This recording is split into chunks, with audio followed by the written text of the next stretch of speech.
जय जगन्नाथ स्वामी नयन पथगामी भवतु मे। सर्वप्रथमे श्री भगवान चिन्मय विश्व चिंतामणि श्री कृष्णचंद्रंग कमल पाद पद्मरे ए ब्रह्म मुहूर्तरे गोपाल नरोत्तम अनंत कोटि बता लोटा प्रणाम। आओ समस्त भक्तवृंदो ब्राह्मण देवता ज्येष्ठ श्रेष्ठ गुरुजन मान को मातृशक्ति महेशी मान को साधु संत मान को ब्रह्म मुहूर्तरे गोपाल नरोत्तमर अनंत कोटि मथा लोटा प्रणाम। आज्ञा आज आम जानिबा जे बेलपत्र त्रिगुणाकार अटे। से त्रिगुण सत्वरज तम गुण विशिष्ट त्रिप्रकार आयुध अटे।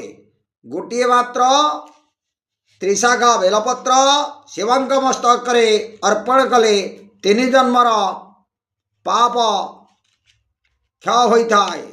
आओ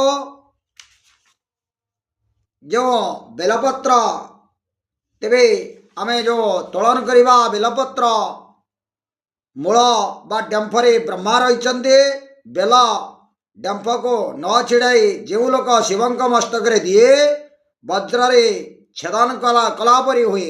एणु डेम्फ छिड़ाए नचेत डेम्फ छिड़ाइब नचेत ब्रह्म हत्या दोष लगे।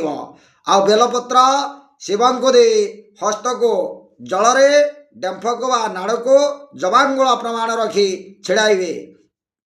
पद्म 5 दिन अँला पत्र 2 दिन मालती शुष्क मध्य शुभ अटे किंतु तुलसी और बेलपत्र सर्वदा शुभ अटे।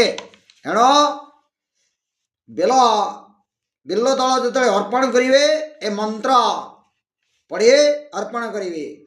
त्रिदल त्रिगुणाकार